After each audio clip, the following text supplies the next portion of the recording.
স্বপ্নে দেখা ইব্রাহিম তোমার আদরের বস্তু আমার রাস্তায় কুরবানি করো। এইভাবে ইব্রাহিম নবী 3 দিন স্বপ্ন দেখলেন, 100 উট কুরবানি করলেন। সর্বশেষ যখন একই স্বপ্ন দেখলেন, ইব্রাহিম নবী বুঝতে পারলেন আমার কলিজার আপন ইসমাইল ছাড়া কেউ নাই। আল্লাহর হুকুম আসছে তাকে জবাই করার জন্য। আর দেরি নাই, এইবার ছুরি আর রশি নিয়া ইসমাইলের জবাই করার জন্য রওনা বাইতুল্লাহর কাছে। বহুদিন পরে ইসমাইলের এলাকায় এসে দেখেন যে এলাকায় মানুষ নাই, জঙ্গল, ওই এলাকায় এখন মানুষের বসবাস, বাড়ি ঘর, মানুষ ফসল আদি করতেছে। ইসমাইল মাঠে খেলাধুলা করে। নবী তো চিনতে পারেন না, দেখে অন্য বাচ্চারাও খেলে। ইব্রাহিম নবী ডাক দিয়ে কয়, ও আমার এলাকার মানুষ, তোমরা জানোনি এখানে ইসমাইল নামের একটা সন্তান আছে, মায়ের ঘরে থাকে? বলে হ্যাঁ। ওর ঘরটা কোথায়? বলে ওই কিনারায়। ইব্রাহিম নবী চলে গেলেন, গিয়া দেখে ঘরের মধ্যে ইসমাইল নাই, খেলতেছে। ইব্রাহিম নবী তালাশ করিয়া ডাকছে, বাবা। ইসমাইলের যখন ডাকি ইসমাইল আসে না, চিনে নাই নি আমার বাবা। ইসমাইলের নিয়ে ঘরে গিয়া দেখে হাজেরার কান্না, সন্তানের কান্না, বহু বছরের বিরহের বেদনা, কলিজা ভরা মোহাব্বতের কান্না। ইব্রাহিম নবী চিন্তা করলেন, ভালোবাসার কারণে আবার না জানি আল্লাহ বেজার হয়ে যায়। মা হাজেরাকে হিকমতে বললেন, ইসমাইলের সাজাইয়া দাও কুরবানি করার জন্য। আরে দাওয়াতে যাব, মালিকের দাওয়াত। মা হাজেরা ভাবলেন দুনিয়ার কোন মালিকের দাওয়াত, জবাই করার কথা বলেন নাই। মা হাজেরা ইসমাইলের সুন্দরভাবে গোসল করায়া সাজাইয়া যখন বাবার হাতে তুলে দিলেন, মা হাজেরা বিদায় দিয়া দরজার কিনারায় দাঁড়ানো। ইব্রাহিম নবী হাঁটেন, ইসমাইল পেছনে হাঁটতেছেন। ইসমাইল নবী যাচ্ছেন বাবার সাথে দাওয়াতে।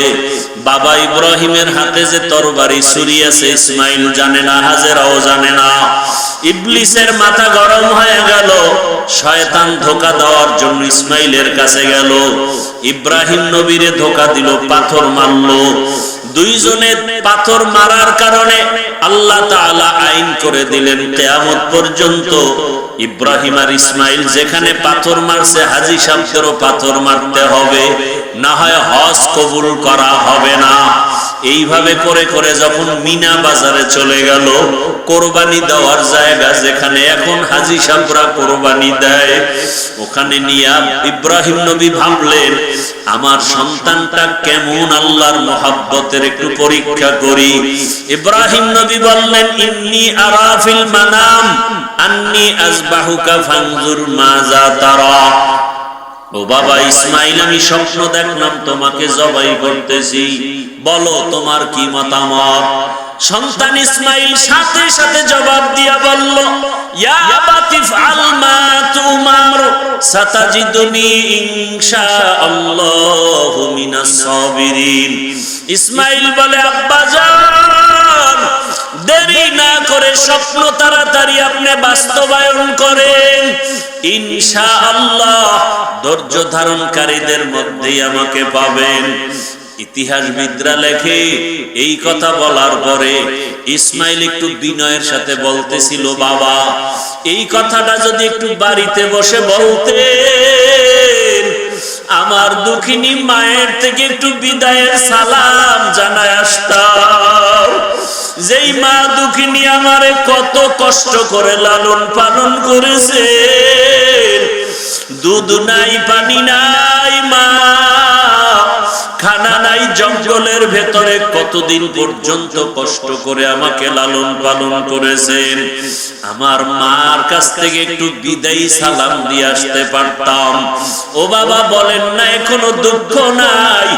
আপনি আমাকে জবাই করার পরে আমার রক্ত মাখা জামা কাপড় নিয়ে বাড়ি যাবে, মা যদি দেখে ইসমাইল নাই, আপনার কাছে প্রশ্ন করবে ইসমাইল কই?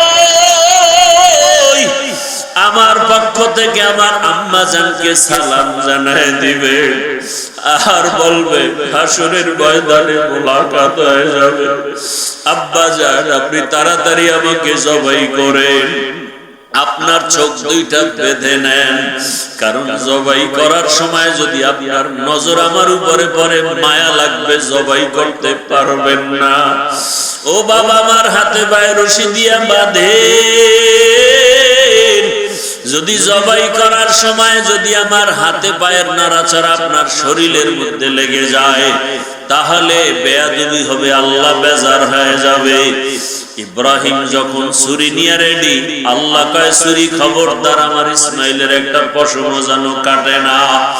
ছুরি যখন গলায় চালাইতে শুরু করলেন, ইসমাইল নবীর একটা পশম কাটতে পারলো না। দ্বিতীয়বার আবার যখন পরীক্ষা করতে শুরু করলো, রক্ত হাতে না লাগা পর্যন্ত ছুরি চলবে। আল্লাহ ডাক দিয়া কয় জিবরাইল, আমি তো ইসমাইলের জবাই চাই না, আমি চাইছি তাদের অন্তরের মোহাব্বত। তাদের অন্তরের মোহাব্বত পরীক্ষায় তারা পাস করেছে, তুমি তাড়াতাড়ি জান্নাত থেকে একটা দুম্বা নিয়ে যাও, ইব্রাহিমের ছুরির নিচে দিয়া দাও আর ইসমাইলের সরায়া দাও। ও পর্দার আড়ালের মা বোনেরা, ও বৃদ্ধ বাবাজিরা, আমার কলিজার যুবক বাবারা, সামনে কোরবানির পরীক্ষা, ওই সন্তান কোরবানি করার পরীক্ষা। যদিও সন্তান জবাই দিবেন না, আল্লাহ আমাদেরকে পশু জবাই করার জন্য ব্যবস্থা করে দিলেন, তবে সন্তানটাকে জবাই না করলেও আল্লাহর পথে চালানোর কোরবানি তো দিতে হবে। নামাজে বাধা দেওয়া যাবে না। ও মা বাবারা, সন্তানটাকে বেপরদায় চলতে দেওয়া যাবে না, কোরআনওয়ালা বানাতে হবে। ডাক্তার, ইঞ্জিনিয়ার, প্রফেসর বানাবেন, তবে নেক আমলওয়ালা ডাক্তার বানান। কত ডাক্তার আছে নামাজ পড়ে, কত ইঞ্জিনিয়ার নামাজ পড়ে, কত র্যাব, আর্মি, পুলিশ, বিডিআরের চাকরি করে, নামাজি অভাব নাই। এমন একটা সন্তানকে আপনি চাকরিজীবী বানান, নামাজি চাকরিজীবী, নামাজ পড়বে, কোরআন পড়বে, মা বাবার জন্য দোয়া করবে। এতদিন যারা গুনার ভিতরে ছিলেন তওবা করেন। ও আল্লাহ, ইব্রাহিম নবীকে যেভাবে পরীক্ষায় পাস করায় নিয়েছেন, আমাদেরকেও পাস করায় নেন। আমাদের সন্তানের পরীক্ষায় যেন আমরা ফেল না করি। ও যুবক বাবারা, তওবা করো, আর দাড়ি কাটবা না, নামাজ ছাড়বা না, বেপরদায় চলবা না।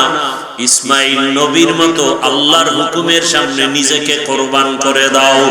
মরিয়া গেল, দাড়ি কাটবো না, নামাজ ছাড়বো না, মোবাইলে গুনাহ করবো না।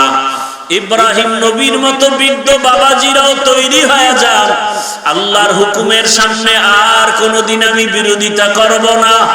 মা হাজেরার মতো মা বোনেরাও তৈরি হয়ে যান। হাজেরা যেমন ইসমাইলকে আল্লাহর রাস্তায় কোরবানি দিতে একটু প্রশ্ন করেন নাই, বরং শুকর আদায় করেছেন। আপনারাও সন্তানটাকে আল্লাহর পথে চালান। ডাক্তার হবে নামাজি ডাক্তার, নামাজ পড়নেওয়ালা ইঞ্জিনিয়ার, নামাজ পড়নেওয়ালা একজন প্রফেসর। আল্লাহ সবাইকে তৌফিক দান করেন, আমিন। আর ইব্রাহিম নবীর আওয়াজ হজের এলানে যারা লাব্বাইক বলছে, এরা বাইতুল্লাহ হজ না করে কবরে যাবে।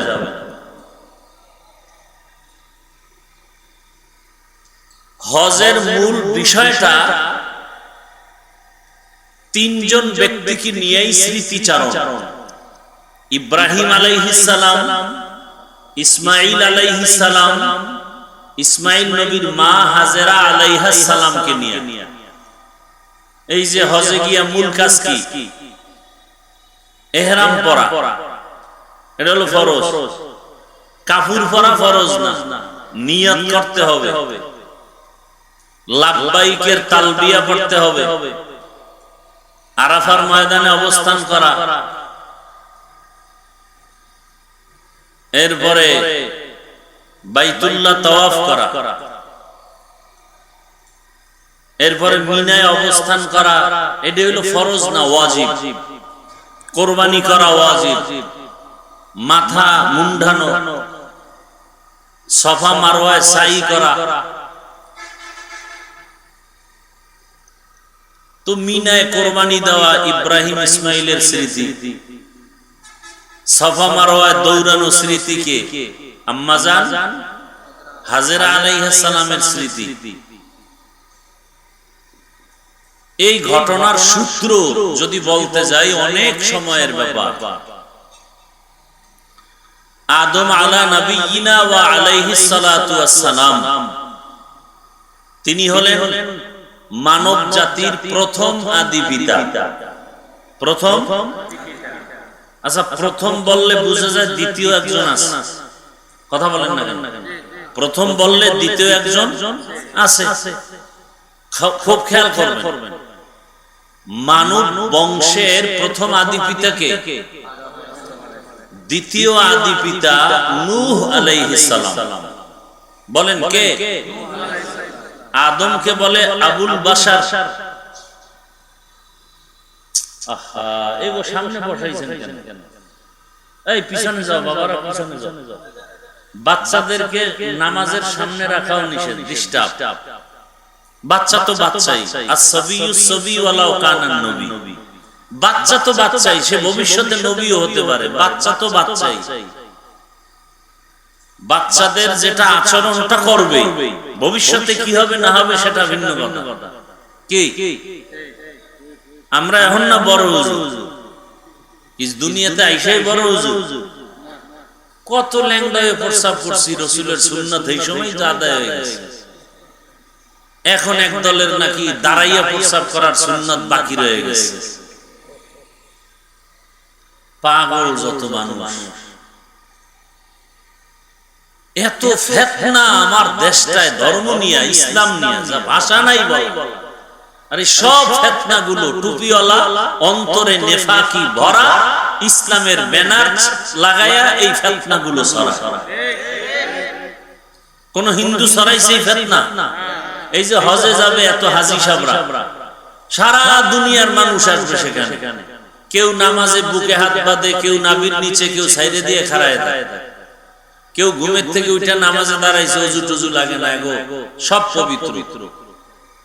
কেউ আবার সেজদায় যাওয়ার আগে পকেট থেকে একটা টুকরা বাইর করে কপালে নিচে দেয়, জমিনটা ইবলিস নাপাক করে ফেলছে সেজদা দিয়া, এইজন্য ওরা জমিনে দেয় না।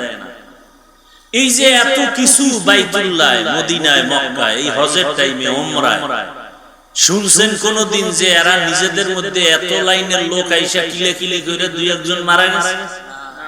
আমাকে বাংলাদেশে গজব কেন? কে বুকে হাত বাঁধলো, কে নাভিতে বাঁধলো, এ নিয়ে দ্বন্দ্ব আছে না নাই? আসতেছে সামনে কোরবানি, এখানে আরেক ফিতনা, আকিকা কোরবানির সাথে দিতে পারবে কিনা, আছে না নাই? এরপরে আরেক ফিতনা, চামড়া করবেন কি? নিজের চামড়ার লগে বাঁধে দিবেন।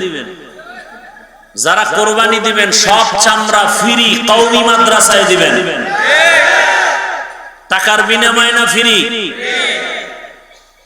বাংলাদেশের জন্য তো আছেই, গোটা পৃথিবীতে কওমি মাদ্রাসাই হলো মানুষের কল্যাণমুখী এক সংস্থা, সেবা সংস্থা, সেবা সংগঠন, মানুষের সেবা করে। যত সংগঠন আছে কওমি মাদ্রাসার থেকে একটাও শ্রেষ্ঠ নাই।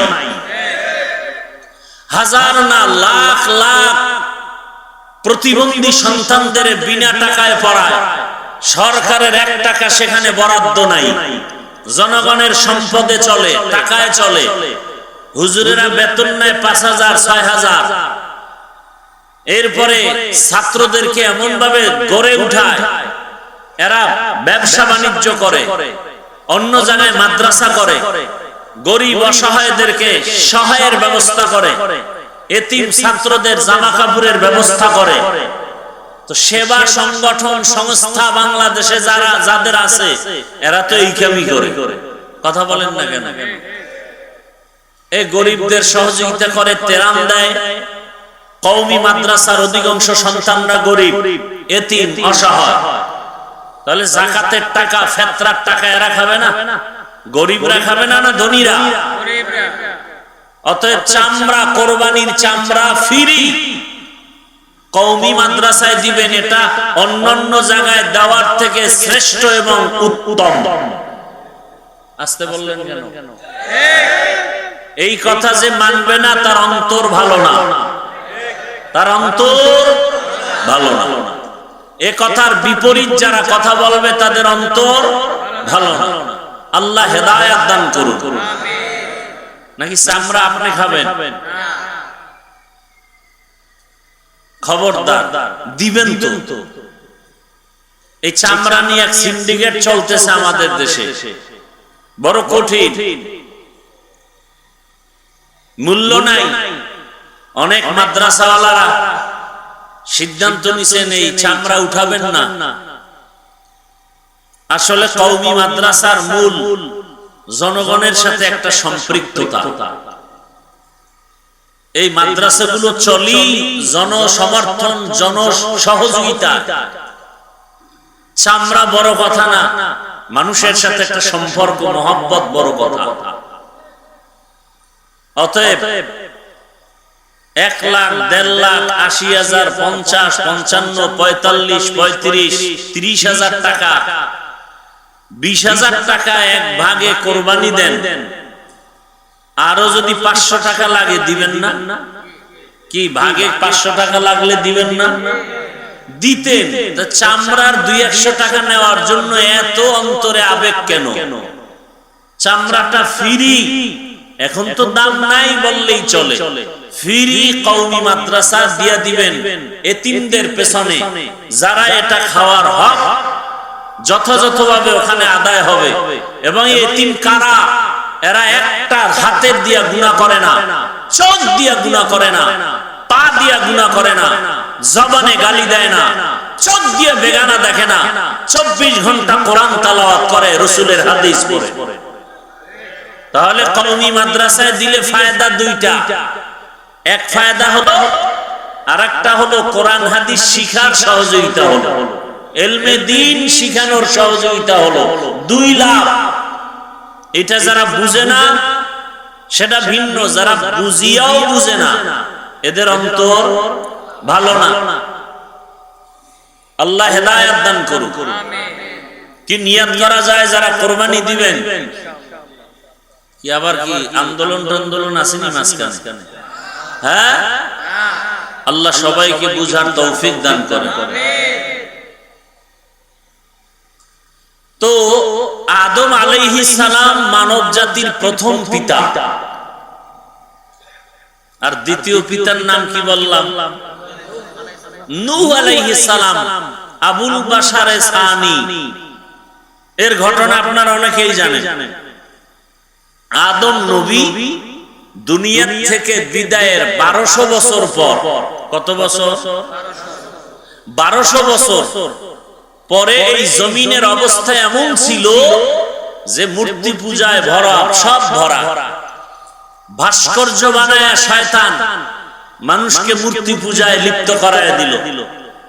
একটা মানুষও জমিনে ছিল না যে মূর্তি পূজা করে নাই। আল্লাহর সাথে শিরিক করার মধ্যে যতটা মারাত্মক শিরিক আছে, মূর্তি পূজা হলো সবথেকে নিকৃষ্টতম শিরিক। আমাদের মুসলমান যদিও মূর্তির সামনে এরকম হাত জোর করে বলে না লক্ষ্মী কিছু দাও, কিন্তু ঘরের আলমিরা, সুকেস, বাঘ, ভাল্লুক, বানর দিয়া বোঝাই করে রাখছে। পুতুলের অভাব নাই ঘরের ভিতরে, আছে না নাই? আপনাদের ঘরে পুতুল নাই? তা আমগো হুজুরদের সন্তান কান্না করে, কান্না বন্ধ করার জন্য তো কখনো পুতুল কিনে দিই না, আপনারা দিলেন কেন? যদিও ডাইরেক্ট মূর্তি পূজা করেন না, কিন্তু মূর্তিকে ভালোবাসেন, এই জন্য এটা রাখছেন ভিতরের রুমেও না, সামনের রুমে, যেন আমরা হুজুরেরা ঢুকলেও দেখি। আছে না নাই? এরপরে বাবার ছবি, দাদার ছবি, নেতার ছবি, নেত্রীর ছবি, এটা তো আছেই। আল্লাহ সবাইকে এই শিরিক থেকে হেফাজতের ব্যবস্থা করে দিন। আরো জোরে বলেন আল্লাহুম্মা আমিন। এই শয়তান মূর্তি পূজায় লিপ্ত করায় দিল গোটা দুনিয়াতে। একটা মানুষও ছিল না যে মূর্তি পূজা করে না। সেই সময় আল্লাহ পাক নূহ আলাইহিস সালামকে পাঠালেন। নূহ আলাইহিস সালাম 950 বছর উম্মতকে দাওয়াত দিলেন, এক আল্লাহর ইবাদত করো। কয় আল্লাহ? এক আল্লাহ। দাওয়াত দিবেন কত বছর? কথা বলেন না কেন? 950 বছর। এই মেহনতে মাত্র মূর্তি পূজা ছেড়ে আল্লাহর ইবাদতে আসছে 40 জন। কয়জন? কয়শো বছরে কয়জন আইলো? মাত্র 40 জন। আল্লাহ জানায় দিলেন, নূহ বহু মেহনত করেছো, আরো যদি করো আর একটা লোকও শিরিক মূর্তি পূজা থেকে ফিরবে।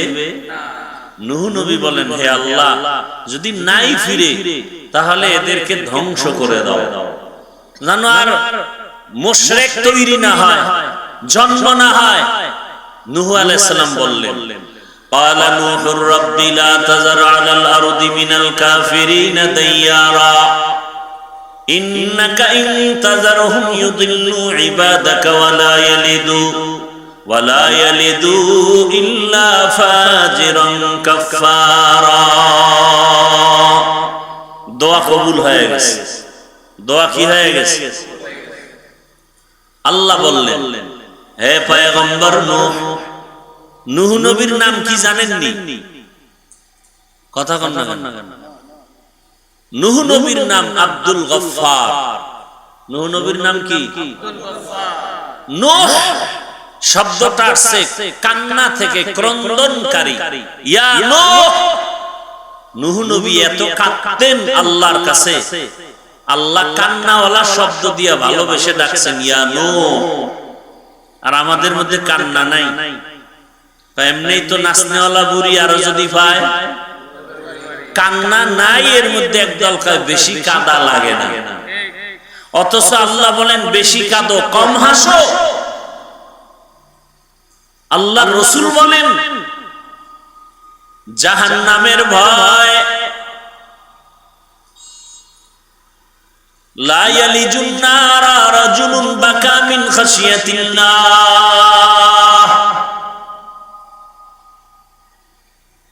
হাত্তা ইয়াউদাল লাবানু ফিদ দারঈ। জাহান্নামের আযাবের ভয়, এক ফোঁটা চোখের পানি যার চোখ থেকে বের যাবে। নবী উদাহরণ দিয়া বলেন, গাভীর ওলান থেকে দুধ বের করে ভেতরে যেমন ঢুকানো সম্ভব না, ওই কান্নাওয়ালা বান্দা বান্দিকে জাহান্নামে দেওয়াও সম্ভব না। কান্নার দাম আছে না নাই? চোখে পানি দেখলেই দুনিয়াওয়ালার দিল গরম হয় না নরম? তাহলে আল্লাহর দয়া কি আরো কম নাকি? আল্লাহ বারবার বলে কাঁদো। নূহ আলাইহিস সালামকে আল্লাহ কান্নাওয়ালা শব্দ দিয়া ডাকলেন, ইয়া নূহ, তোমার দোয়া কবুল হয়ে গেল।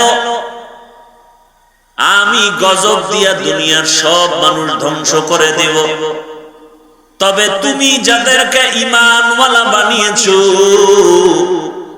যেই 40 জন 950 বছরের দাওয়াতে কালেমাওয়ালা হলো, এদেরও কি মেরে ফেলবো? কয় না, এদের হেফাজতের জন্য আল্লাহ বলেন বড় আকারে সুন্দর করে একটা কিস্তি বানাও। কি বানাও? আপনাদের কষ্ট লাগতেছে? খারাপ লাগতেছে?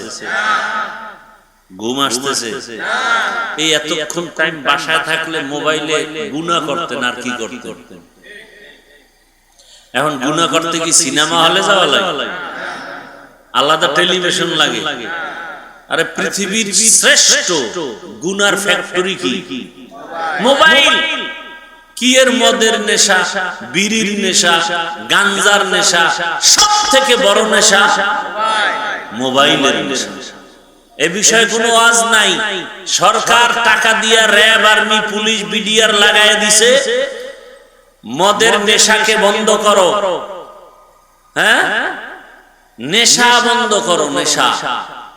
মোবাইল নেশা বন্ধ করার কোনো পদক্ষেপ নাই। আমরা টুকটাক বয়ান করি, এত অনেকের কলিজা জ্বলে।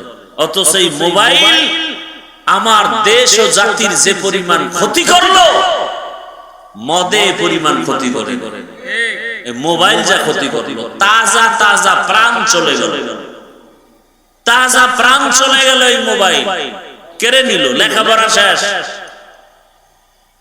আমাকে ওয়াজ মাহফিলে লেখাপড়ার ক্ষতি হয়, হ্যাঁ, বরং এখানে বয়ান শুনে কান্না করলে পরীক্ষা আরো ভালো হবে। কপাল পরারা বুঝে না, ক্রিকেট খেলা বন্ধ করে না কেন? পরীক্ষার ছেলেদের যেন ক্ষতি না হয়, এই 1 মাসের জন্য পরীক্ষা যতদিন চলবে ততদিন সব চ্যানেল বন্ধ, টিভি বন্ধ, পত্রিকা বন্ধ।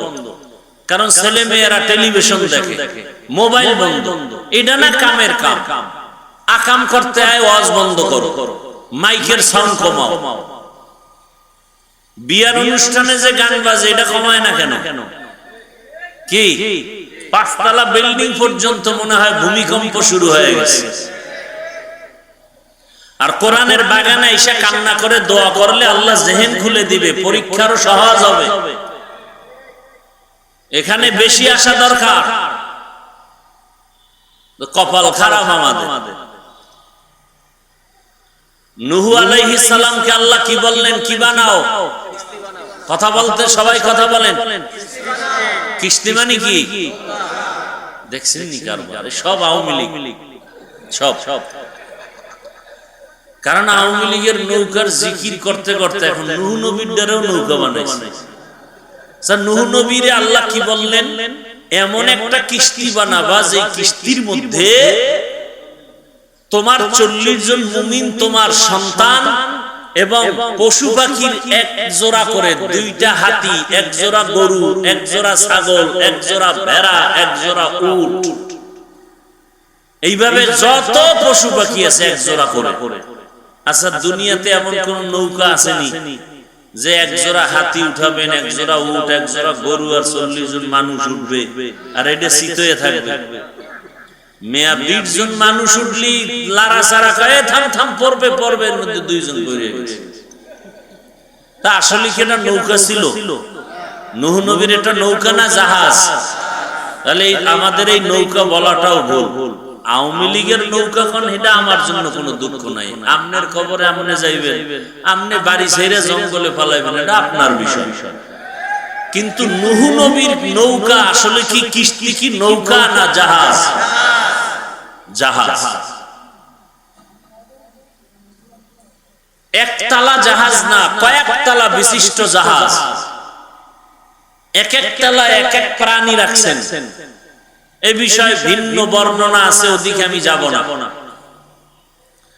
এবার সব উঠলো, উঠার পরে আল্লাহ পাক পানি বন্যা দিলেন। একাধারে 40 দিন বৃষ্টি। কয় দিন? সব শেষ। নূহ নবীর এক সন্তান কেনান বলল, আমি পাহাড়ের উপরে উঠে যাব। পাহাড়ের উপরে পানি, মরে গেল। ওই জাহাজে যারা ছিল 40 জন মুমিন আর 3 জন নূহ নবীর সন্তান, এরা বেঁচে থাকলেন। পশু পাখি বেঁচে থাকলো। পানি বন্যা শেষ। পুরা জমিন সাফ, গাছপালা কিচ্ছু নাই। এমনকি বাইতুল্লাহ যেখানে ছিল সেটাও নিশ্চিহ্ন, সমান হয়ে গেছে। নূহ নবীর 3 সন্তান দিয়া নতুন করে পৃথিবীটাকে আবার আবাদ করা হলো। এজন্য বলা হয় নূহ নবী হলেন মানব জাতির দ্বিতীয় আদি পিতা। নূহ নবীর 3 সন্তান সাম, হাম, ইয়াফাস। এই 3 সন্তান মিলে ওই সময় একটা শহরকে আবাদ করলো, বর্তমান ইরাকের অন্তর্গত। ওই শহরের নাম বাবেল শহর। কি শহর? কোন এক সময় সেই বাবেল শহরের অধিপতি বেঈমান নমরুদ হলো। কে হলো? নমরুদ। জুলুম, অত্যাচার সীমাহীন করতে থাকলো, ক্ষমতার অপব্যবহার। একদিন নমরুদ স্বপ্ন দেখে আগুন উঠছে, আগুন ওইটা পুরা বাবেল শহর ধ্বংস করে দিছে।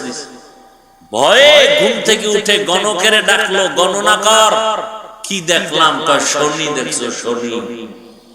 আগুন দেখো নাই? একটা পুত্র সন্তান জন্ম হবে, তোমার খোদাগিরি সব ধ্বংস করে ফেলবে, জুলুম অত্যাচারের ইতি টেনে ফেলবে।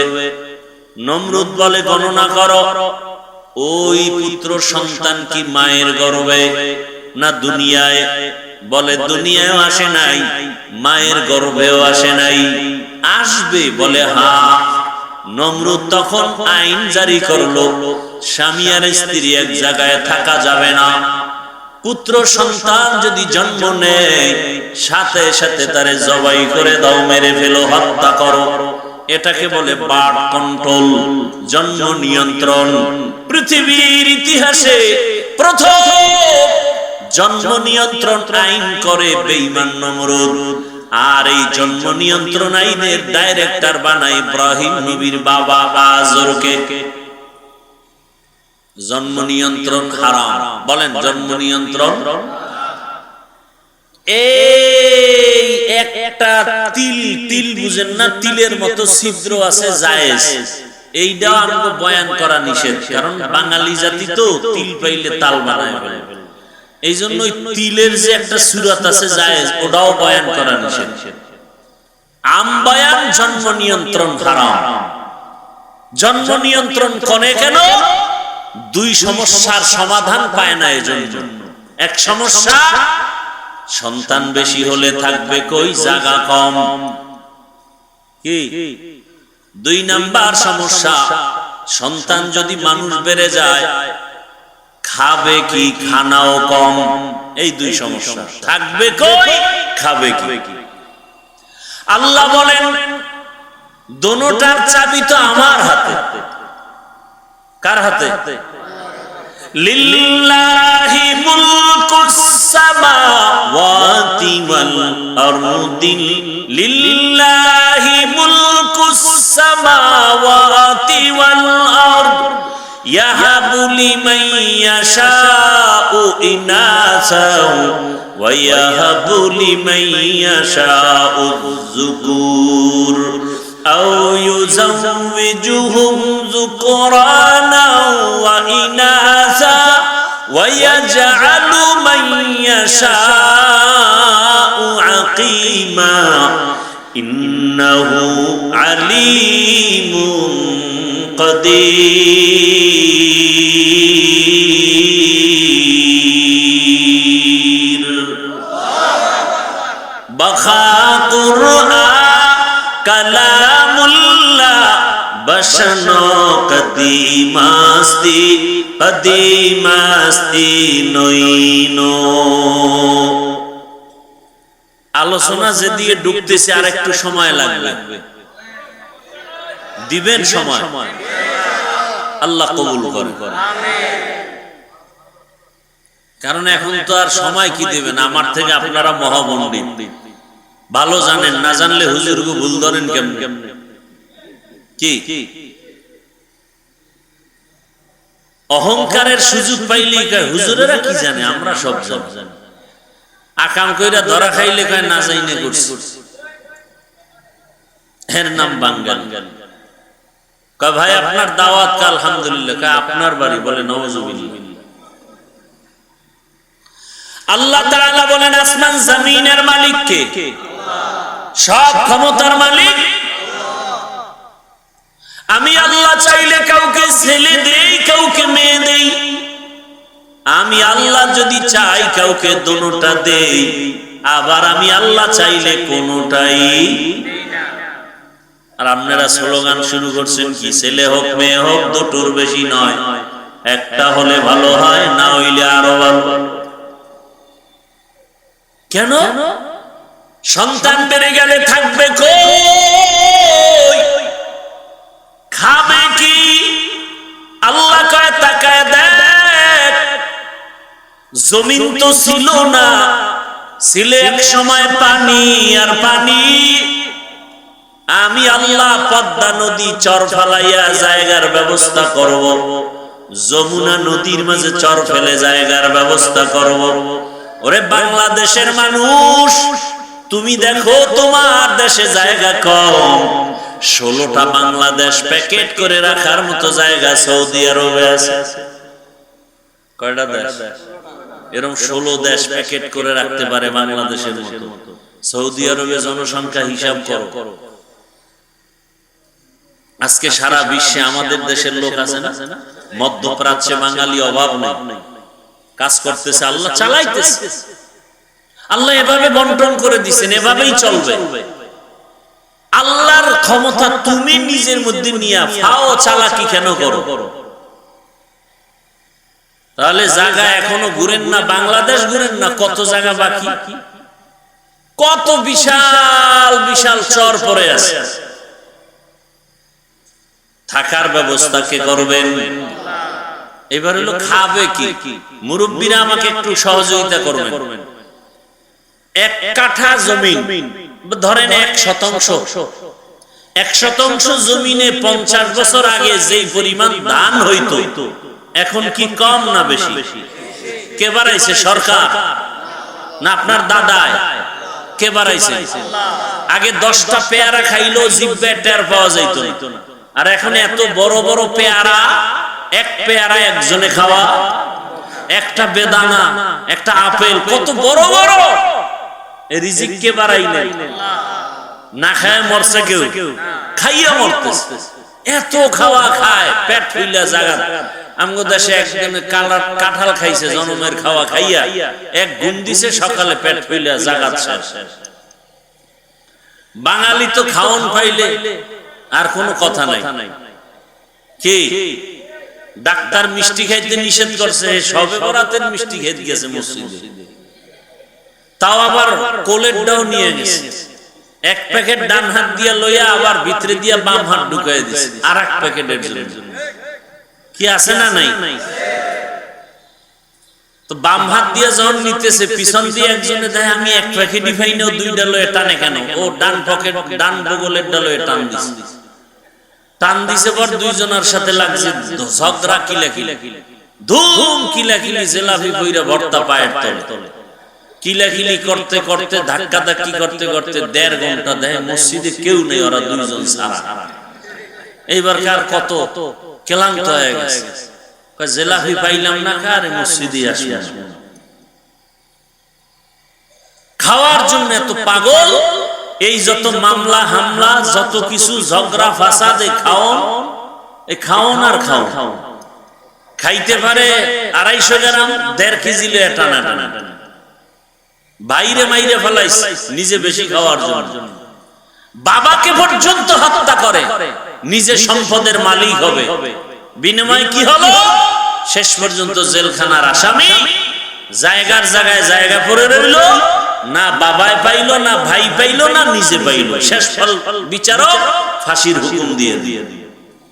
এই তো একটা মাইয়া পাওয়ার জন্য যুবক পেছনে লাগছে, তো এর পেছনে আরেক যুবক একে মেরে ফেলেছে।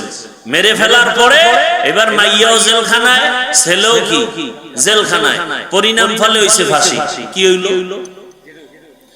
এখন কি দুনিয়া ওই আছে নাকি যে তুমি আকাম কইরা পার পাবা? সেই দুনিয়া আর নাই। এখন মানুষ, মুরব্বীরা বলতো দেওয়ালের কান আছে, এটা এখন বাস্তব হয়ে গেছে। রাতের অন্ধকারে কি করো? 30 বছর আগে অন্যায় করছে, এটা ধরে ফেলাইছে এখন গোয়েন্দা বিভাগের লোকেরা, একটা কুলু দিয়ে ধরে ফেলছে। কি কুলু? সিগারেট খাইয়া সিগারেটের পাশা ফালাইয়া গেছে ওই জায়গায়, ওইটা ধইরা আসামি ধরে ফেলেছে। একটু থুথু নিক্ষেপ করেছে, এখান থেকে টিস্যু, ঘাম মুইসা টিস্যু ফালাইয়া দিছে। পুলিশ এসে ওখান থেকে ধইরা ওই টিস্যু থেকে বের করছে আসামিকে। কি আছে না নাই? আমি এটি বানায় বলতেছি, জেনে শুনে। আর পরে তো আকাম বন্ধ নাই।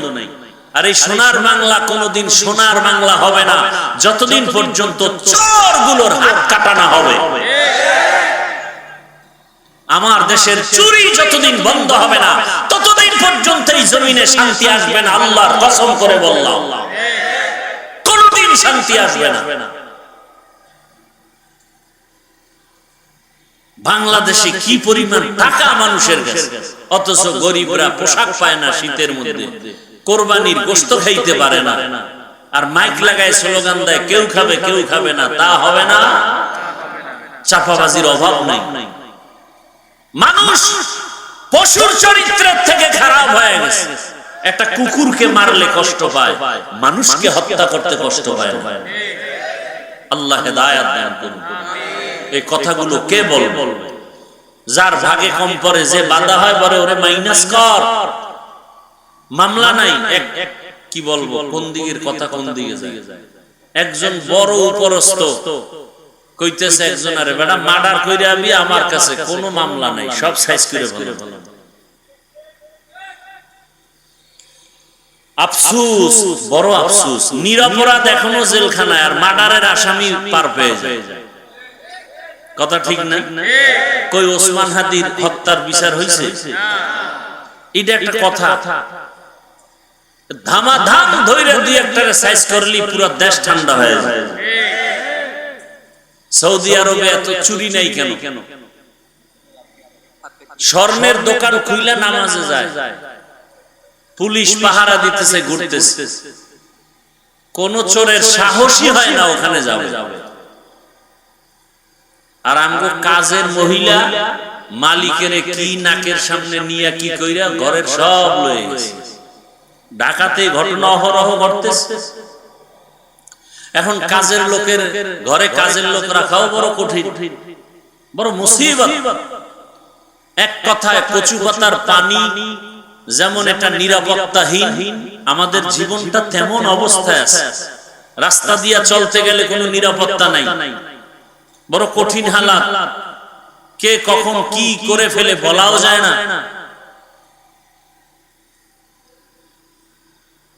তো কোন কথার থেকে কত দূর আসলাম মনে নাই? নূহ আলাইহিস সালামের দ্বারা ওই বাবেল শহরের নমরুদ, মনে আছে না? স্বপ্ন দেখা ইব্রাহিম নামের সন্তান আসবে, এটা আসতে দেওয়া হবে।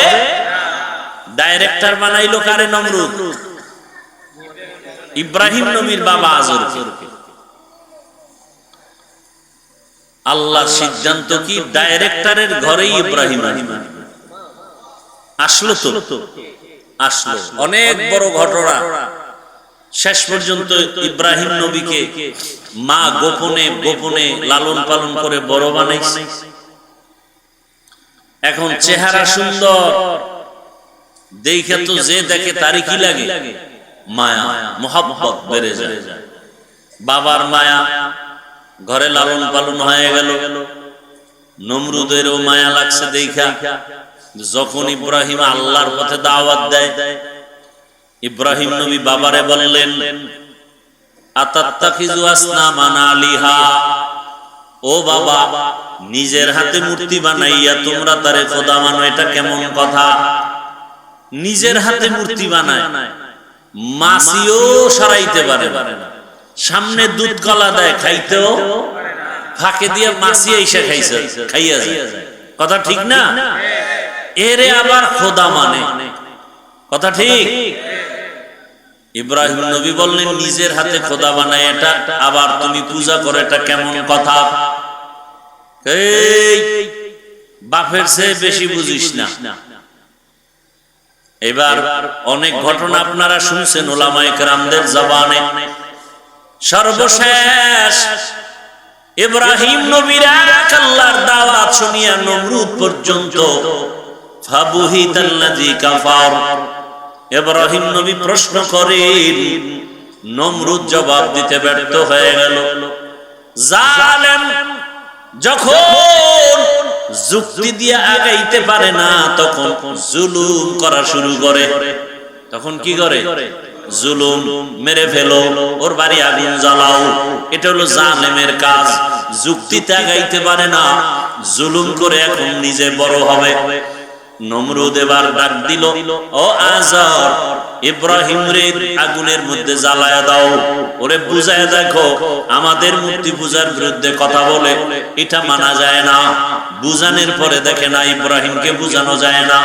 ফাইনাল সিদ্ধান্ত, ইব্রাহিমকে আগুনের মধ্যে জ্বালায়া পুড়িয়া ফালাও। আল্লাহ কয় না, আমি আল্লাহ যাকে বাঁচায় রাখবো তাকে কেউ মারতে পারবে। সম্ভব না।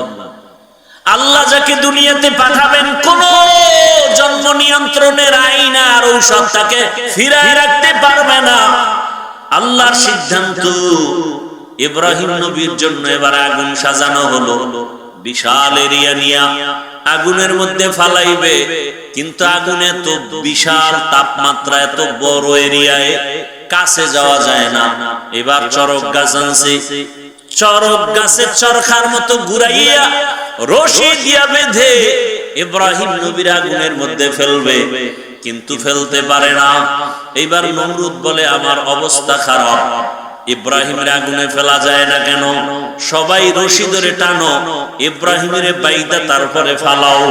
বাধা হলো, টানা হলো, হাজার হাজার মানুষ ফেলতে পারে না। নমরুদ তওবা করবে করবে ভাব, এবার ইবলিস এসে হাজির হয়ে গেল। ডাক দিয়া কয় নমরুদ এত কেন পেরেশান? যত আকামের বুদ্ধি দেওয়া দরকার মিস কল দিবি, হাজির হয়ে যাও। ইব্রাহিম রে ফালাইতে পারবি না, কারণ আল্লাহর নবী ইব্রাহিম লক্ষ লক্ষ ফেরেশতা ইব্রাহিমের ধরে রাখছে, আগুনের মধ্যে ফেলা যাবে না। যদি এই মুহূর্তে ফেলতে চাও ইব্রাহিমকে উলঙ্গ করতে হবে, তাহলে রহমতের ফেরেশতা ভেঙে যাবে। কোন কোন ঐতিহাসিকরা লেখছেন যদি এখন ইব্রাহিমের সামনে উলঙ্গ নাচ গান করাইতে পারো তাহলে রহমতের ফেরেশতা চলে যাবে, ইব্রাহিমকে আগুনে ফেলা সহজ হয়ে যাবে। তাই করা হলো। ইব্রাহিমকে যখন আগুনে ফেলা হলো, আল্লাহ তাআলা আগুনকে নোটিশ জারি করলেন, কুলনা ইয়া নারু কুনি বারদাও ওয়া সালামান আলা ইব্রাহিম। কে লুতুফে খেশরা ইজহার কর বাখলিল আসনারে গুলজারে কর। ইব্রাহিম নবী ওই আগুন জ্বালাও না কেন? কয় আমি যার গোলাম তুমিও তার গোলাম। তুমি আমাকে বলো একবার জ্বালাও, আর আমার মালিক বলে খবরদার ইব্রাহিমের একটা পশম যেন না জ্বলে। দীর্ঘদিন আগুনে থাকলেন, ইব্রাহিম নবী বের হয়ে আসলেন। চাচাতো ভাই একজন নবী আর তার বিবি বিশ্ব সুন্দরী সারা, একে নিয়ে এবার কয় না এই দেশে আর থাকা যাবে না, সিরিয়ায় হিজরত। এইবার ওই যে খুতবায় আয়াত পড়ছিলাম, এই আয়াতে ওই হিজরতের কথা বলা হচ্ছে। ইব্রাহিম নবী বলেন ইন্নী যাহিবুন ইলা রাব্বি সায়াহদিন, আমি আমার রবের দিকে হিজরতের জন্য রেডি হয়ে গেলাম। আমার রব আমার জন্য কল্যাণের পথ রাস্তা বের করে দেখায় দিবে। বিবি বিশ্ব সুন্দরী সারাকে নিয়ে রওয়ানা সিরিয়ার জমিনে, মিশরের উপর দিয়ে যেতে হবে। মিশরের বাদশা বড় জালেম। যখন শুনছে বিশ্ব সুন্দরী, গোয়েন্দা বিভাগের লোকেরা বলল বিশ্ব সুন্দরী সারা আসছে, ইব্রাহিমের স্ত্রী, বলে আটক করো। আটক কইরা স্ত্রীকে নিয়ে গেল বাদশার রাজমহলে, রাজপ্রাসাদে।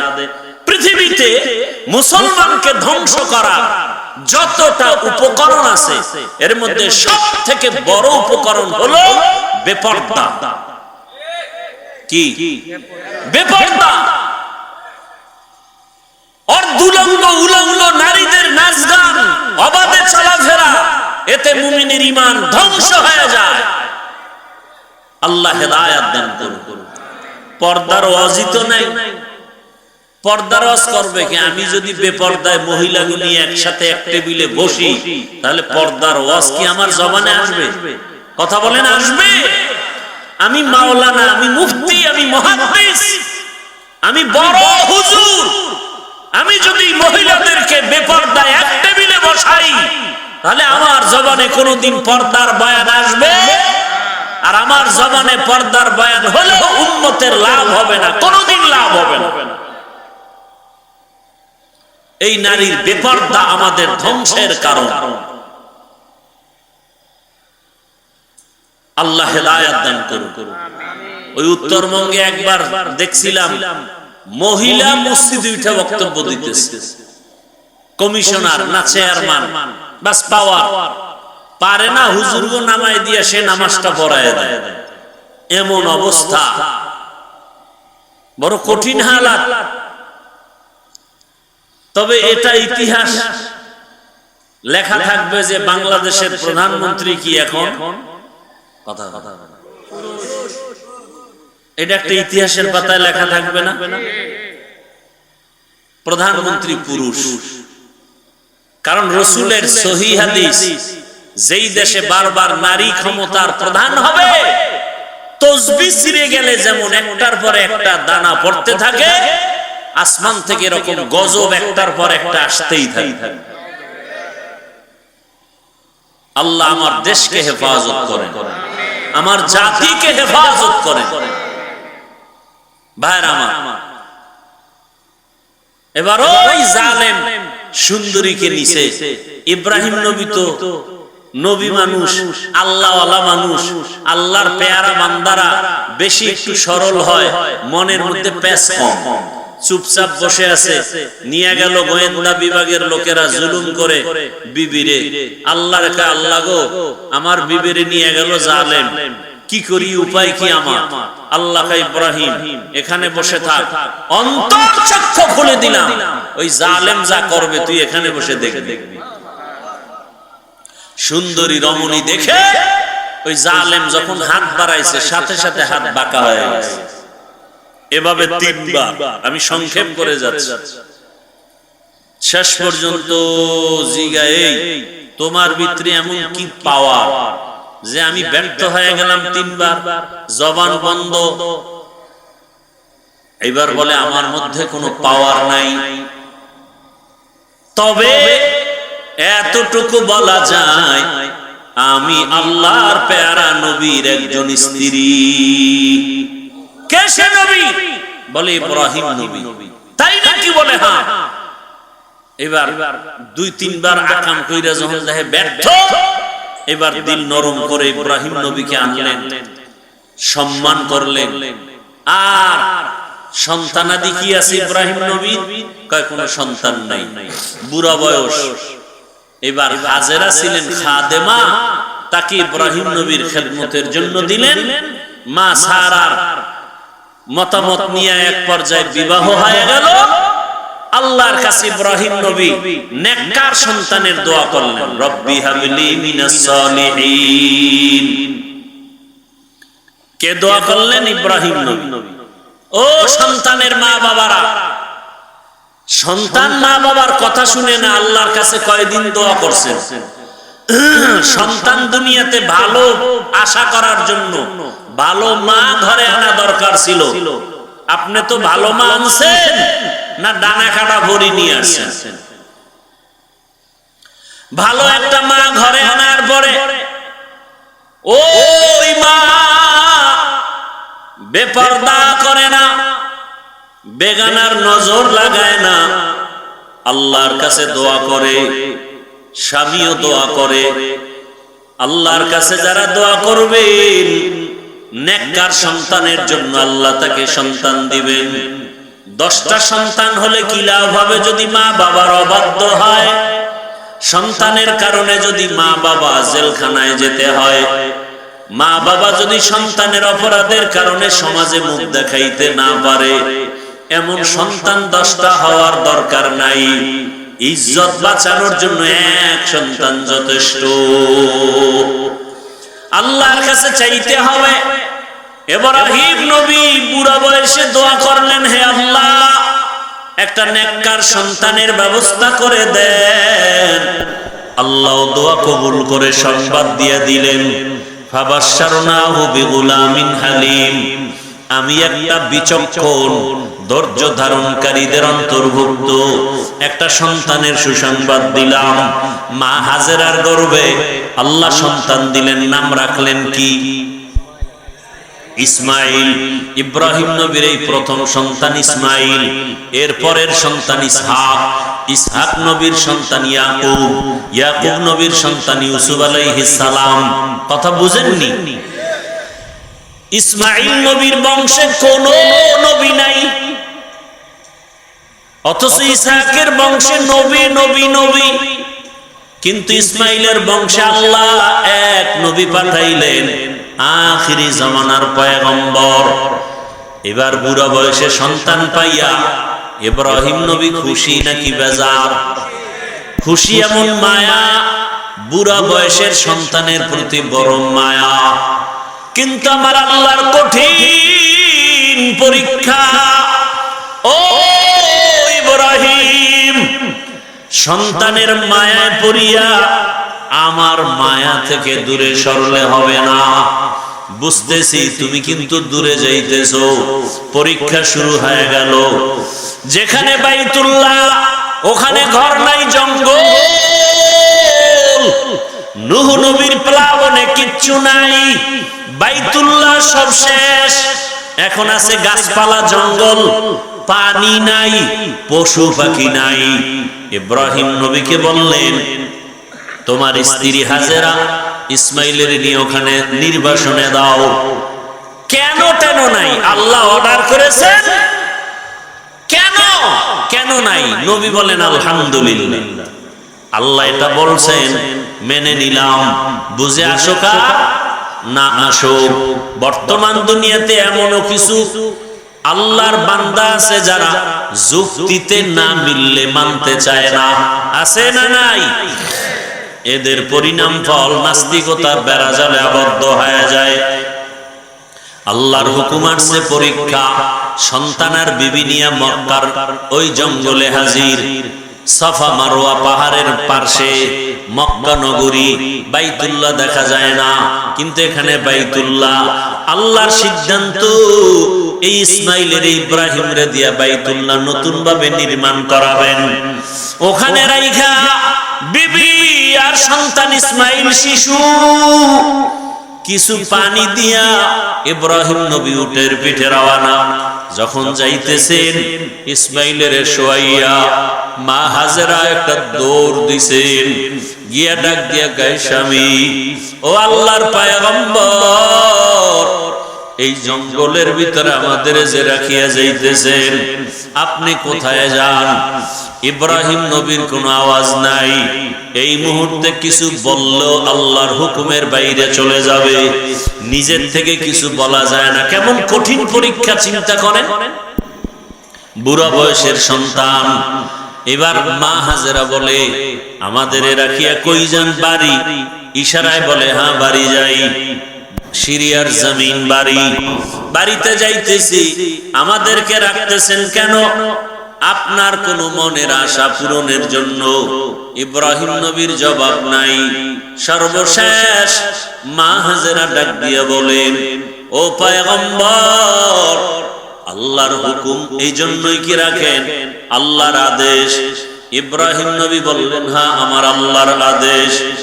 এ কথা শোনা মাত্র হাজেরা আলাইহিস সালাম চোখের পানি ছাড়লেন আর বললেন, ও পয়গম্বর, আমার আল্লাহ যদি আদেশ করে থাকে,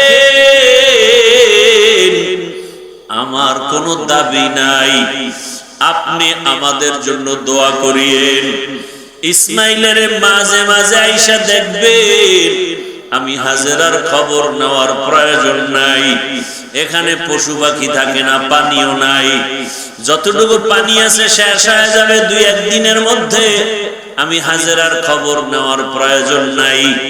আপনার এই বয়সের সন্তান ইসমাইলের মাঝে মাঝে এসে একটু কলিজা ভরে দেখে যাইয়েন, খবর নিয়েন। এবার এই কথা বইলা মা হাজেরা আল্লাহর শরণাপন্ন হলেন।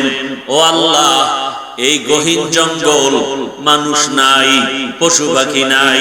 ও আল্লাহ, মেহেরবানি করে আপনি আমাদের সব আরামের ব্যবস্থা করে দিয়েন। ইজ্জতের সাথে আপনার হুকুম পালনের ব্যবস্থা করে দিয়েন। ইব্রাহিম নবী পাহাড়ের উপর উঠিয়া নিচে নাইমা আড়াল হয়ে গেলেন। ওখানে নামার পরে সন্তানেরও দেখা যায় না, হাজেরাকেও দেখা যায় না।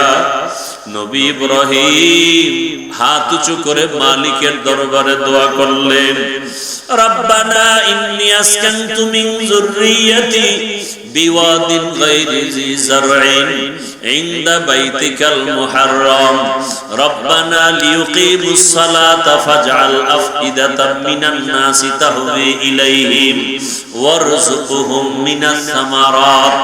আল্লাহর কাছে ইব্রাহিম নবী দোয়া করতে থাকলেন, ও আমার রব, আমার এই বয়সে আমার কলিজা ভরা মায়া সন্তান ইসমাঈল, আমার এই জীবনের শেষ, আমার কলিজা ভরা মায়া আমার হাজেরাকে রাখিয়া এমন জায়গায় আপনি রাখতে বলেছেন। আমি প্রশ্ন করি নাই, ও দয়ার মালিক, একটা মানুষ নাই, পশু পাখি নাই, পানি নাই, ও আল্লাহ কি হবে জানি না। আমি দোয়া করতেছি আপনি কুদরতের দ্বারা বসবাসের ব্যবস্থা করে দেন, রিজিকের ব্যবস্থা করে দিয়েন, পানির ব্যবস্থা করে দিয়েন, আর ধৈর্য ধারণ করার ব্যবস্থা করিয়েন। আপনি যদি ওদের দেন, ওরা নামাজ আদায় করবে, আপনার শুকর আদায় করবে। ইব্রাহিম নবী দোয়া করে চলে গেলেন, এদিকে মা হাজেরা আর ইসমাইল ছাড়া কেউ নাই। পানি শেষ হয়ে গেল, একদিন, 2 দিন, 3 দিন মা হাজেরা বাচ্চাকে দুধ দেয়। দেখি ইসমাইল একদিন পরে দুধও পায় না। মা তার জিহ্বাটা ইসমাইলের মুখে দেয়, দেখে জিহ্বায় কোনো পানি নাই। মা পাগলনির মতো হয়ে গেল, সন্তানের এত আকুতি, মা না খাইয়াও চায় আমার সন্তান যেন কষ্ট না পায়। একটা মায়ের অন্তরে, বাবার অন্তরে সন্তানের কি মায়া। ও পর্দার আড়ালের মা বোনেরা, কই তোমার মা, কই তোমার বাবা? যেই মা বাবা না খাইয়া তোমারে আমারে বড় বানাইছেন, আজকে ওই মাকে কবরে রাখিয়া কেমনে আরামে ঘুমাও, ওই বাবারে কবরে রাখিয়া কেমনে আরামে ঘুমাও। ওরে অনেকের সন্তান বিদেশ, মা এই যে কোরবানি আসতেছে, ওই সন্তানের চিন্তায় মা এক টুকরা গোশত মুখে দেয় না, সবাই রে গোশত পাকাইয়া খাওয়ায়। কিন্তু মায়ের অন্তরে বড় ব্যথা, বড় দুঃখ, আমার সন্তান আমার কাছে নাই। আমার সন্তানটারে কাছে পাইলে আমি কলিজা ভরে খাওয়াইতাম। ওই সন্তানটারে দূরে রাইখা মা ভালো খানা মুখে দিতে পারে না। ও আমার যুবক বাবারা, আজকে যাদের মা বাবা বেঁচে আছে, এখনো ওই রত্ন হারাইও না। এই মা বাবা হারাইয়া গেলে আর পাইবে না রে সন্তান। ওই মা বাবা তোমার জীবনের বড় ছায়া, দোয়া নিও। ওরে বাবার সাথে যদি গোপনে অন্যায় করো, দোয়া চাইও। বাবার কাছে গিয়া বলিও, বাবা আমারে মাফ করে দাও। ওরে বাবার কাছে যদি ক্ষমা চাইতে পারো, বাবার চোখের পানি ধরে রাখতে পারবে না। মায়ের কাছে গিয়া ক্ষমা চাইও, মায়ের কষ্ট দিও না রে বাবা। ওই মা বাবার চোখের পানি আর সে আজিমে চলে যাবে। ও যুবকেরা, এই বয়সে মায়ের কত কাঁদাইছো, বাবারে কত কাঁদাইছো, এখনো সময় আছে। পায়ে হাত রেখে বলি, তওবা করো আর গুনাহ ছাড়ো। মা বাবার দোয়া নিয়ে সামনে আগাও। মায়ের কলিজা ফেটে যায়, ইসমাইলের মুখে পানি নাই, দুধও নাই, জিহ্বা দেয় শুকায়া দেয়। মা হাজেরা পাগলের মতো ডানে তাকায়, বামে তাকায়। হঠাৎ তাকায় দেখে সফা পাহাড়ে পানির মতো দেখা যায়। মা হাজেরা দৌড় দিলেন, গিয়া দেখে সূর্যের একটু আলো পায়া বালুগুলো পানির মতো চিকচিক করে, আসলে পানি না। মা হাজেরা চোখের পানি ছেড়ে কাঁদেন, আবার ইসমাইলের দিকে নজর দেন, আবার মারোয়া পাহাড়ে দৌড়ায়। এইভাবে 7 বার দৌড়াইলেন। মা হাজেরা এমন ভাবে দৌড় দিছেন, আমার মালিকের কাছে এত মজা লাগছে, আমার আল্লাহ ডেকে বলে, ও ফেরেশতা জিবরাইল, আমার হাজেরা যেই জায়গায় দৌড় দিল, ওই সাফা মারওয়ায় যদি হাজী সাহেবরা 7 বার হাজেরার মতো দৌড় না দেয়, আমি কোন হাজী সাহেবের হজ কবুল করব না। ওই হাজেরার স্মৃতি আমার কাছে ভালো লাগছে। আজকে যত হাজিরা দৌড়ায়, উমরা করতে যায়, হজ করতে যায়, মা হাজেরা যেখানে একটু জোরে দৌড় দিছে, ওই জায়গায় চিহ্ন দেওয়া আছে সবুজ বাতি, ওই জায়গায় সব হাজিরা দৌড়ায়। আরে কেমন মানুষ! আজকে হাজার হাজার বছর পর্যন্ত ওই মক্কা নগরীতে মা হাজেরার স্মৃতিচারণ হচ্ছে, আর আমরা কেমন মানুষ, আমাদের নামটা মা বাবায় নিতে চায় না। সন্তান হিসাবে বড় খারাপ হয়ে গেলাম, বাবা হিসাবেও খারাপ। ওরে এমন চরিত্র, সারা দিন রাত মোবাইল নিয়ে গুনাহ করি। আজকে আমাকে স্বামী হিসাবে স্ত্রীও ভালো জানে না, বাবা হিসাবে সন্তানও ভালো জানে না। মনে মনে ঘৃণা করে বাবায়, গুনাহ করে মোবাইলের দ্বারা। স্ত্রী ঘৃণা করে আমার স্বামী, গুনাহ করে মোবাইলের দ্বারা। আসলে তোমার দুনিয়াতে আমার মাওলা স্মরণ করবে দূরের কথা, আপন স্ত্রীর কাছেই তো ভালো হইতে পারলাম না। ও কপাল পোড়া মুসলমান, আপন সন্তানের কাছে ভালো বাবা হইতে পারলাম না, কপাল বড় খারাপ।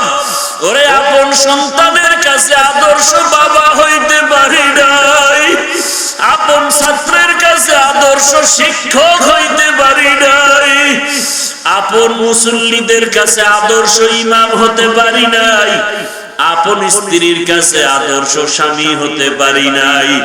আমার কপাল এত খারাপ হয়ে গেল। ওরে আদর্শ বাবা হইয়া যদি কবরে যেতে পারতাম, কলিজা দিয়া সন্তান দোয়া করত। স্ত্রীর কাছে আদর্শ স্বামী যদি হতে পারতাম, আমার স্ত্রী কলিজা ভরে দোয়া করত। ছাত্রদের কাছে যদি আদর্শ শিক্ষক হতে পারতাম, ছাত্ররা কলিজা ভরে দোয়া করত। জনগণের কাছে যদি আদর্শ প্রতিনিধি হতে পারতাম, জনগণ মরিয়া গেল দোয়া করত। লোকটা বড় সৎ ছিল, কোনোদিন মিথ্যা বলে নাই, জনগণের ক্ষতি করে নাই। মানুষই হইতে পারলাম না। ও আল্লাহর বান্দারা, চক্ষু দুইটা বন্ধ করে চিন্তা করেন, আদর্শ বাবা কি হইতে পারছেন? আদর্শ মা কি হইতে পারলেন? আদর্শ স্ত্রী হইতে পারলেন কিনা? আদর্শ স্বামী হইতে পারলেন কিনা? আদর্শ শিক্ষক হইতে পারলেন কিনা? আদর্শ শিক্ষিকা হইতে পারলেন কিনা? আদর্শ ইমাম হইতে পারলেন কিনা? আদর্শ মুসল্লি হইতে পারলাম কিনা? নিজে নিজে চিন্তা করিয়া তারপরে মাওলার কবরের দিকে রওনা হয়ে যাই। কোন দিন মরণ হবে জানা নাই। মা হাজেরা দৌড়ায়, সন্তানের পেরেশানি, চোখে পানি। হঠাৎ করে গাইবি আওয়াজ, কে যেন ডাক দিছে, হাজেরা। কে যেন আস্তে করে শব্দে আওয়াজ দেয়, হাজেরা। মা হাজেরা কান সজাগ, কোথা থেকে ডাক আসতেছে জানা নাই। মা হাজেরা নজর করে দেখে, আজকে যেখানে বাইতুল্লাহ আল্লাহর ঘর, ওই বাইতুল্লাহ তখন ছিল না, নিশ্চিহ্ন। ওই জায়গা থেকে একটু আওয়াজ, মানুষের সুরাতে একজনে দাঁড়ায় দাঁড়ায় ডাকতেছে। তিনি ছিলেন জিবরাইল ফেরেশতা। মা হাজেরা দৌড়ায় আর কাকে বলে, আমার ইসমাইল, আমি আমার ইসমাইলের জন্য পাগল, আপনি কি একটু সহযোগিতা করবেন? আমার মাওলা কি দেখে না? জিবরাইল আলাইহিস সালাম তার পাখা দিয়া বাড়ি মারলেন। ইসমাইল নবীর পায়ের গোড়ালি দিয়া পানির ফোয়ারা বের হয়ে গেল। মা হাজেরা পাথর দিয়া আটকাইয়া বললেন, জমজম, হে পানি থাম থাম। ওই পানি আজ পর্যন্ত চলে। হাজার হাজার কোটি মিলিয়ন ট্রিলিয়ন বিলিয়ন লিটার পানি হাজি সাবরা নেয়, কমেও না বাড়েও না। নবীজিকে সাহাবায়ে কেরাম জিজ্ঞাসা করছিলেন, ইয়া রাসূলুল্লাহ, এই জমজম পানি বাড়েও না কমেও না, এত পানি হাজি সাবরা নেয়, এই জমজম কূপের নিচটা কোথায় লাগানো? নবী বলেন, এই জমজমের নিচের সম্পর্ক হাউজে কাউসারের সাথে লাগানো। এই জমজমের পানি বড় বরকতের পানি। এই পানি বসে পান করো বাধা নাই, দাঁড়ায় পান করো বাধা নাই। যে কোনো রোগের নিয়তে পান করো আর দোয়া করো, আল্লাহুম্মা ইন্না নাসআলুকা ইলমান নাফিআ ওয়া রিজকান ওয়াসিআ ওয়া শিফাআন মিন কুল্লি দা। পানি পান করলে মানুষের পিপাসা নিবারণ হয়, ক্ষুধা নিবারণ হয় না। জমজম পানি এমন বরকতের পানি, যেই পানি পান করলে শরীরের পিপাসা, পেটের ক্ষুধাও নিবারণ হয়ে যায়, শরীরে শক্তি পর্যন্ত বেড়ে যায়, দুর্বলতা কেটে যায়।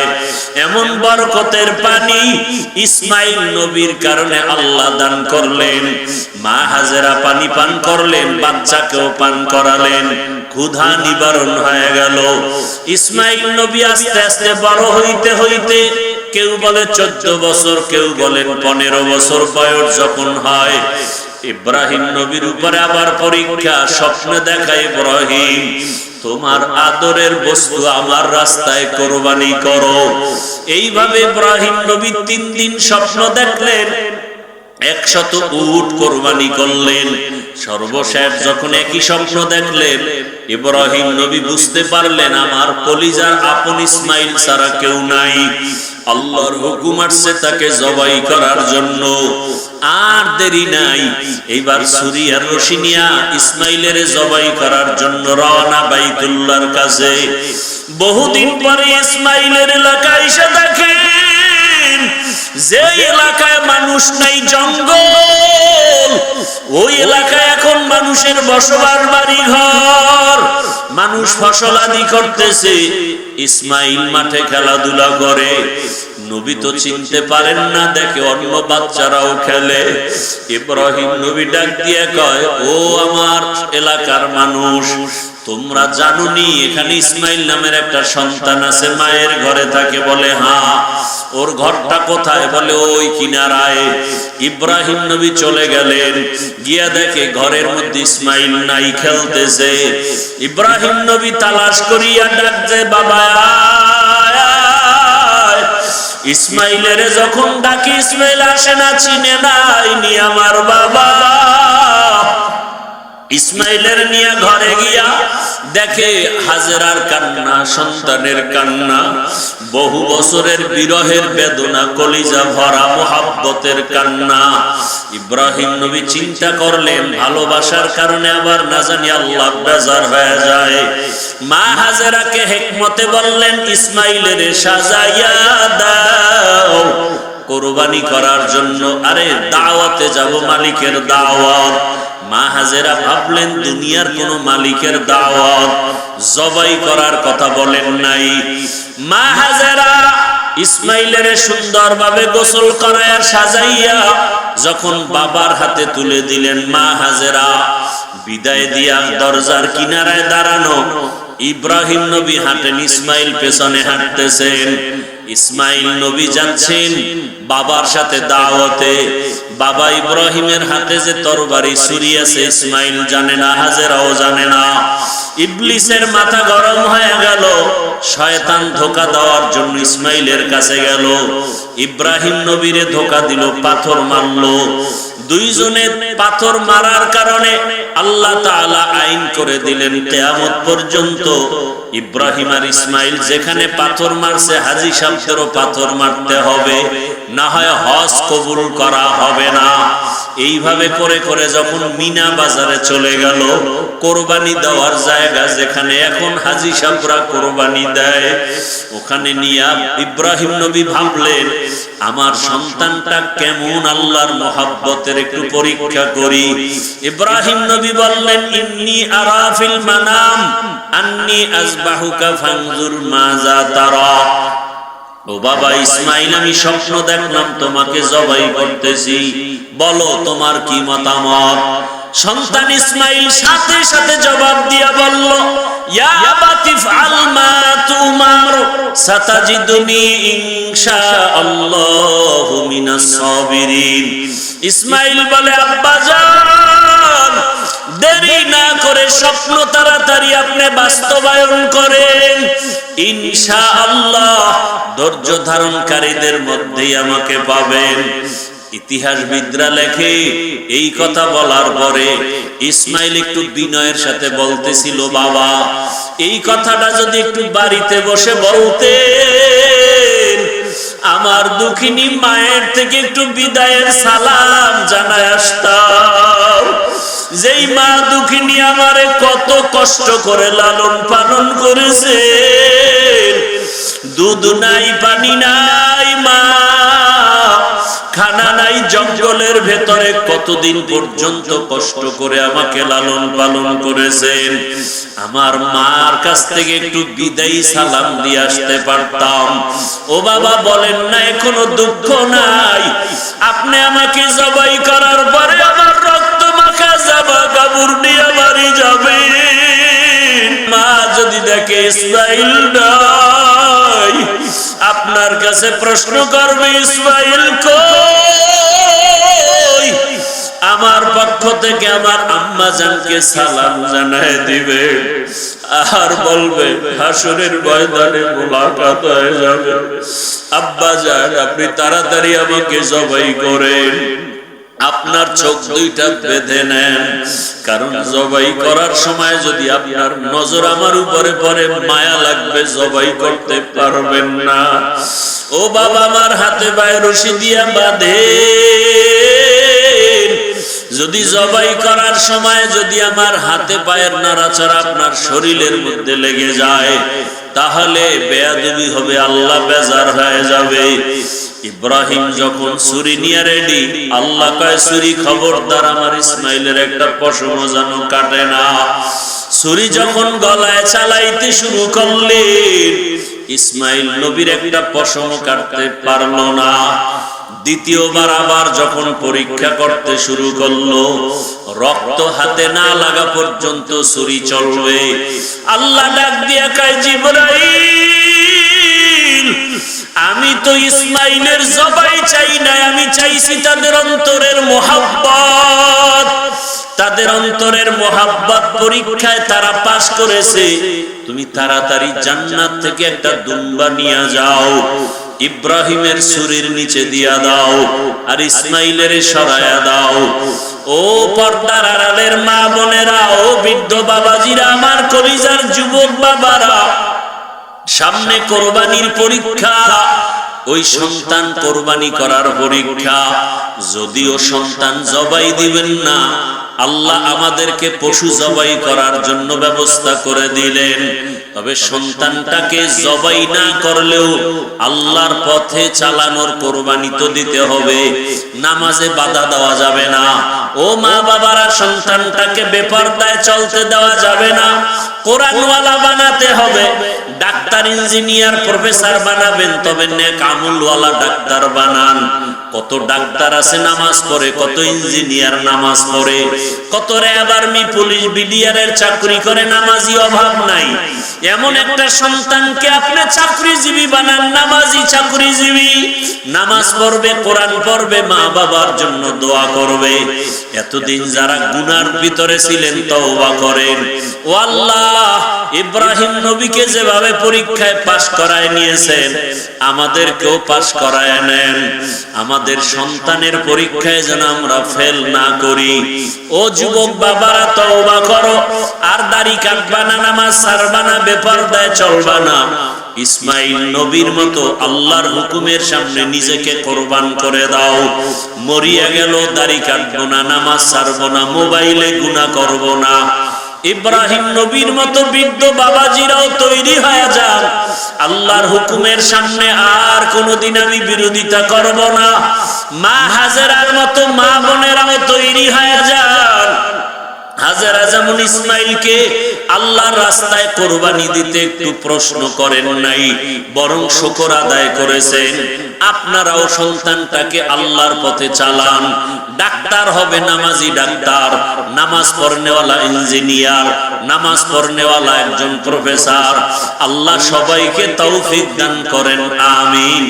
আলহামদুলিল্লাহি রাব্বিল আলামিন, ওয়াসসালাতু ওয়াসসালামু আলা সাইয়্যিদিল আমবিয়া ওয়াল মুরসালিন ওয়া আলা আলিহি ওয়া আসহাবিহি আজমাইন।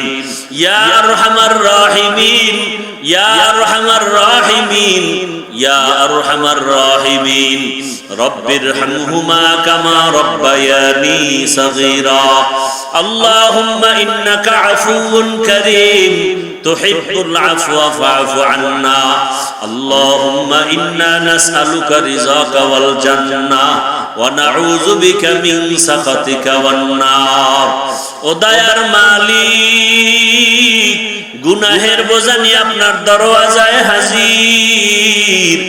আয় আল্লাহ তাআলা, আমরা সবাই গুনাহগার, মেহেরবানি করে আমাদের গুনাহমুক্ত জীবন দান করেন, আমাদের নেক আমল কবুল করে নেন। আয় আল্লাহ, হাতের গুনাহ, জবানের গুনাহ, চোখের গুনাহ, অন্তরের গুনাহ মাফ করে দেন। মোবাইলের গুনাহ থেকে হেফাজত করেন আল্লাহ। জাহান্নামের ভয় অন্তরে ঢুকায় দেন। আয় আল্লাহ, আমাদের সন্তান, আমাদের পরিবার দ্বীনের উপরে মজবুত করে দেন। আমার গুনার কারণে আমার স্ত্রী আপনার পথে নাই, আমার গুনার কারণে সন্তান হেদায়েতের পথে নাই, আমার গুনার কারণে আমার আত্মীয় স্বজন হেদায়েতের পথে নাই, আমার গুনার কারণে আমার ছাত্ররা হেদায়েতের লাইনে নাই, আমার গুনার কারণে উম্মতেরা হেদায়েতের পথে নাই। ও আল্লাহ, আমাকে গুনাহমুক্ত করে দেন। আয় আল্লাহ, গুনার কারণে দিলটা পাথর, চোখে পানি নাই। আয় আল্লাহ, কুদরতের নজর দিয়ে দেখেন এই মজলিসে কার চোখে পানি, কে গুনার কারণে কাঁদে, কে বাবাকে হারায় কাঁদে, কে মাকে হারায় কাঁদে। ও আল্লাহ, কে জানি বাইতুল্লাহ ধরার জন্য কাঁদে,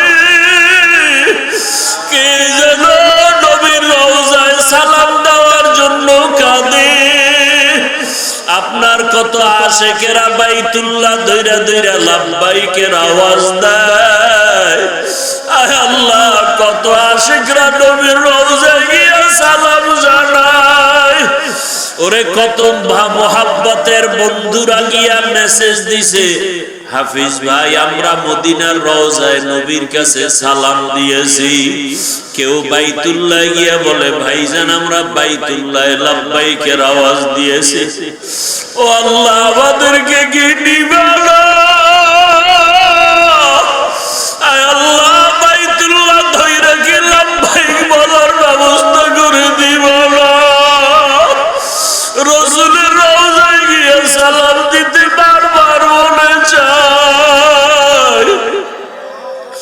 আয় আল্লাহ, যারা গেছে, যারা যাবেন, সবাইকে হজ্জে মাবরুর নসিব করেন। হাতের গুনাহ, জবানের গুনাহ, চোখের গুনাহ, অন্তরের গুনাহ, কানের গুনাহ থেকে হজকে কবুল করে নেন। আয় আল্লাহ, যারা যেতে পারি না, আয় আল্লাহ কুদরতের দ্বারা ব্যবস্থা করে দেন। ঘুমের মধ্যে রসুলের সাথে মোলাকাত করায়া দেন। সর্বাবস্থায় ওযুর সাথে থাকার তৌফিক দান করেন। ওযু অবস্থায় ঘুমানোর তৌফিক দান করেন। আয় আল্লাহ, দরুদের আমল করতে করতে ঘুমানোর তৌফিক দান করেন। জিকিরের আমল করতে করতে ঘুমানোর তৌফিক দান করেন। 5 ওয়াক্ত নামাজ বা জামাত আদায়ের তৌফিক দান করেন। আয় আল্লাহ মাদ্রাসা মসজিদ কবুল করে নেন। আয় আল্লাহ উস্তাদ ছাত্র কমিটি মুহিব্বিন মুতাআল্লিকিনদের কবুল করে নেন। আয় আল্লাহ অনেক ঋণের বোঝা মাথায়, কুদরতের দ্বারা ঋণ আদায়ের ব্যবস্থা করে দেন। সুন্নাতওয়ালা জীবন দান করেন। আয় আল্লাহ গুনাহমুক্ত জীবন দান করেন। আমার মুরব্বী মা বাবা সবাইকে কবুল করে নেন। আমার কলিজার যুবকদের দ্বীনের খাদেম বানায় দেন। আয় আল্লাহ সারা দুনিয়াবাসীকে মাফ করে দেন। আয় আল্লাহ প্রবাসে যারা হেফাজত করেন, বাংলাদেশ শান্তির দেশ বানায় দেন। ইসলামের জন্য দেশের জন্য যারা জীবন দিল মাফ করে দেন। এখনো যারা চেষ্টা করে কবুল করে নেন। আয় আল্লাহ ইসলামের ব্যানার নিয়ে যারা মানুষকে ধোঁকা দেয় তাদের থেকে আমাদের ঈমান আমল হেফাজত করেন। বাতিলের মোকাবেলায় বিজয় দান করেন। বাতিলকে বাতিলের দ্বারা দমন করে দেন। বাতিলের নেফাকি জাহের করে মুমিনের ঈমান আমল হেফাজতের ব্যবস্থা করে দেন। আয় আল্লাহ চলার পথে হেফাজত করেন। আয় আল্লাহ জানি নেই মজলিসে কারা ইয়াতীম, জীবনে আর বাবার চেহারা দেখবে না, মায়ের চেহারা দেখবে না। আয় আল্লাহ কে যেন স্ত্রী হারা, কে স্বামী হারা, কে সন্তান হারা, অসহায় সবার কবর জান্নাত বানায় দেন। যারা বেঁচে আছেন হায়াত বাড়ায় দেন। আয় আল্লাহ মা বাবাকে সুস্থতার নেয়ামত দান করেন। আয় আল্লাহ আমিও বড় অসুস্থ, কুদরতের দ্বারা সুস্থ করে দেন। আয় আল্লাহ বাইতুল্লাহ হজের নিয়ত করেছে যারা যারা বাবা সহ সবাইকে আপনি কবুল করে নেন। আমাদেরকেও কবুল করে নেন। কুদরতের দ্বারা আপনি গায়বী খাজানা থেকে অর্থের ব্যবস্থা করে দেন। আয় আল্লাহ বারবার নবীজির রওজায় গিয়া সালাম দেওয়ার তৌফিক দান করেন। আয় আল্লাহ নেক আমল বেশি বেশি করার তৌফিক দান করেন। গুনাহের প্রতি ঘৃণা জমায়ে দেন। আয় আল্লাহ গুনাহমুক্ত জীবন দান করেন। শয়তানের ওয়াসওয়াসা থেকে হেফাজত করেন। আয় আল্লাহ চলার পথে হেফাজত করেন। সারা দুনিয়ায় খেদমতের জন্য ইজ্জতের সাথে কবুল করে নেন। ইলম ও হিকমত আমলে বরকত বাড়ায়া দেন। জাহেরি বাতিনি দুশমনের মোকাবেলায় বিজয় দান করেন। আয় আল্লাহ উলামা তলাবা উম্মতের অন্তরে ইজ্জত